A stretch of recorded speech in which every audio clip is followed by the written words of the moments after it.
Camila Sá e eu tô aqui para te contar uma dica sobre imposto de renda e contribuição social. Esse é um assunto que não costumava ser cobrado nas provas de contabilidade, exceto na Receita Federal, mas ele tem pipocado em uma ou outra prova, em concursos de auditor fiscal, de fiscal de rendas, e a gente precisa saber. Então, quando a gente fala de imposto de renda e contribuição social diferidos, que é como isso tem aparecido às vezes, a gente está falando do CPC 32. Se você for lá no CPC 32 estudar, eu sinto muito, mas você não vai entender nada. Então, por favor, não comece pelo CPC 32. Escuta o que eu vou te contar primeiro.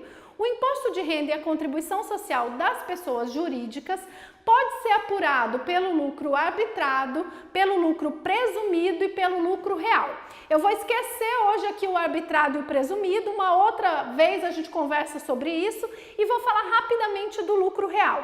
O lucro real, ele parte do resultado contábil, então eu começo do lucro líquido, aquela linha final lá da DRE, e eu preciso arrumar esse resultado para chegar no lucro que o fisco vai tributar. Isso acontece por quê? Por conta lá do artigo 177 da Lei 6.404, combinado com a legislação tributária.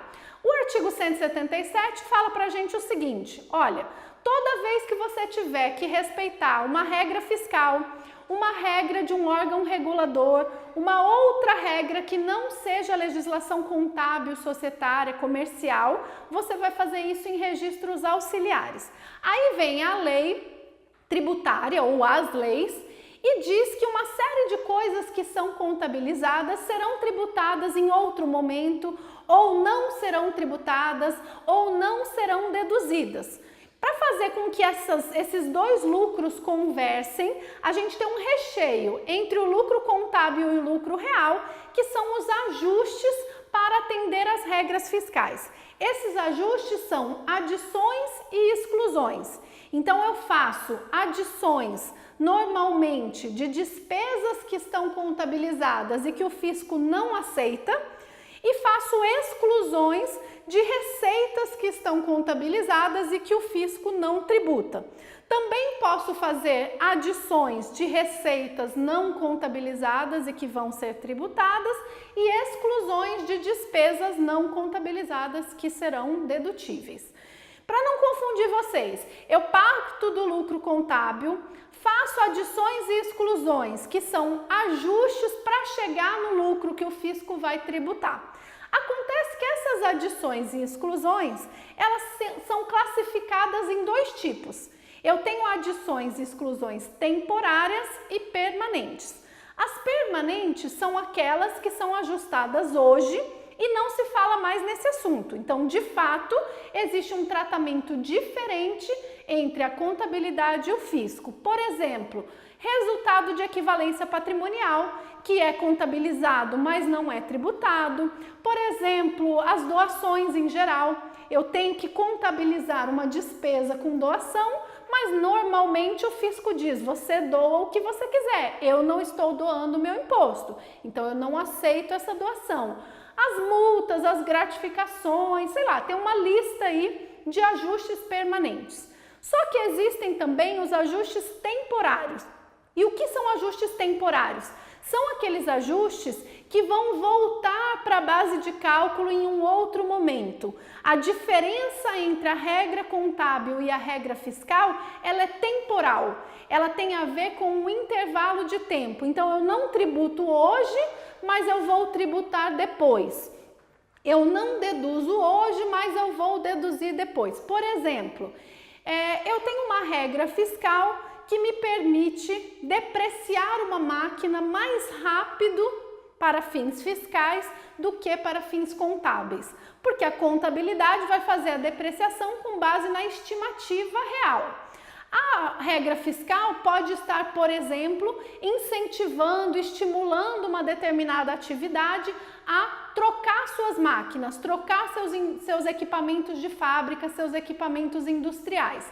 Então o fisco fala o quê? Olha, eu permito uma despesa acelerada de depreciação porque com isso eu vou diminuir o seu imposto e você consegue ter mais recursos para renovar os seus equipamentos. Então existe uma diferença temporária, mas tanto a contabilidade como o fisco aceitarão o mesmo valor ao longo da vida de depreciação desse bem.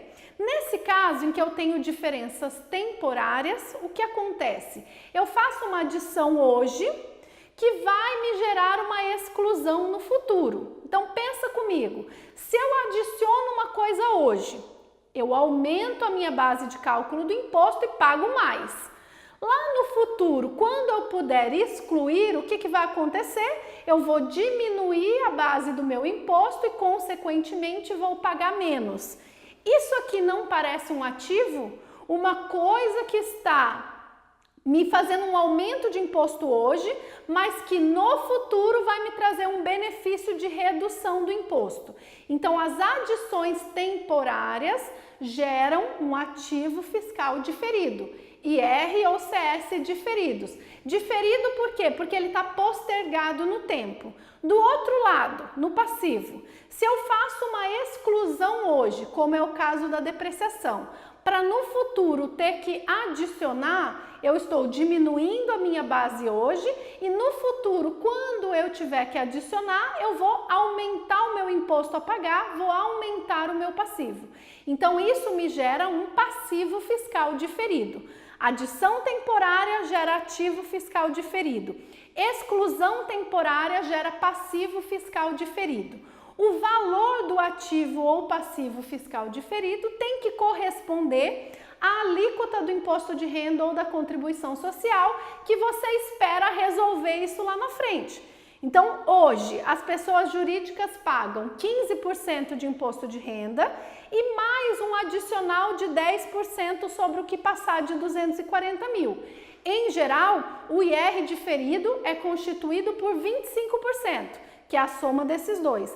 E a contribuição social, exceto para as instituições financeiras, é de 9%.